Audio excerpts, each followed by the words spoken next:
I don't think I've ever said this, and Evan has listened to every episode of this show that I have ever hosted. I don't think I have ever in my life said this. I hate this team. I do. Not the Boston Celtics. This team. This team is borderline unwatchable right now. It is awful. Sub 500, as we know, 15 and 17.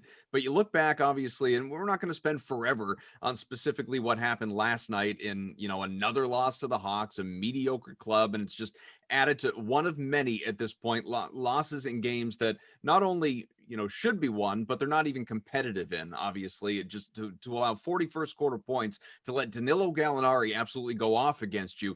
This club, no heart, no emotion, no grit, no snarl, no effort, no competitiveness. And I don't get it. At a certain point, everybody wants to blame Brad, and we'll get there as well, but I don't get it. The lack of self-pride out there on the court. Okay, you look for a comment on that. I'm looking for an answer, but I can't imagine. Yeah, I don't. I mean, I really wish I knew what to say. Every time you think it's worse, it was supposed to be the low point at Washington after the loss to Detroit. Then they lost at Washington, where they really didn't compete, in my opinion. And then they kind of, they were able to beat Denver, who was short 5 rotation players. People, that's a good win, but like half their reserves were out in that game. And then you lose to Atlanta, where you let Trey go for 40. And then you also let Capella look like, Moses Malone in there and go for, I think he was like 24 and 15. Then you come back and beat him. So you think everything is okay. And then whatever happened in New Orleans happened. And then Dallas and then this. So, I mean, it's right now, they're just a confused bunch. I think that they have looked to management for maybe some support in terms of additional players. And that hasn't happened. I think guys are getting frustrated, seeing the same guys on the floor, not trusting each other. I think they've tuned out Brad, and I don't think that I'll just say, like, I'm not calling for his head. I'm not saying, like, they can easily tune him back in, but for right now, last night they tuned him out. Danilo Gallinari is 32 years old and can't move anymore. Like, he's a shooter. You can't let him get 10 threes. Klay Thompson, a few years ago against the Kings, and some of these guys would go nuts because they move off screens and they're athletic enough to get open. That's one thing.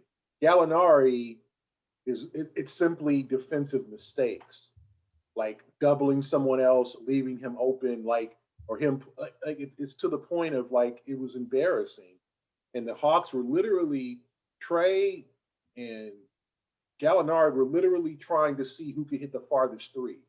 And this was like the second quarter. Teams, I asked Brad last night, teams don't care about your issues. They will try to embarrass you. Atlanta's looking to have fun. They came off a tough loss at Cleveland where they probably should have won the game. So they're having fun. And they're going to have fun at your expense unless you have a pride enough to stop them. This team has lacked pride. It's lacked fortitude, toughness, all of the intangibles that make good quality clubs.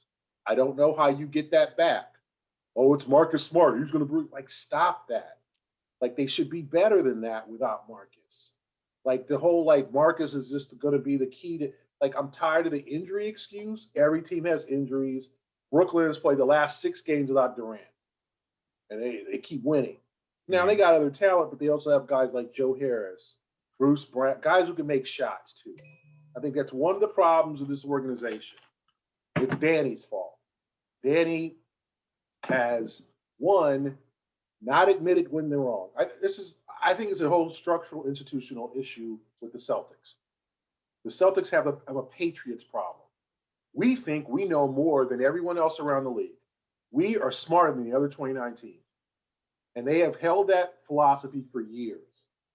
And it is burning them. Their talent evaluation is not good.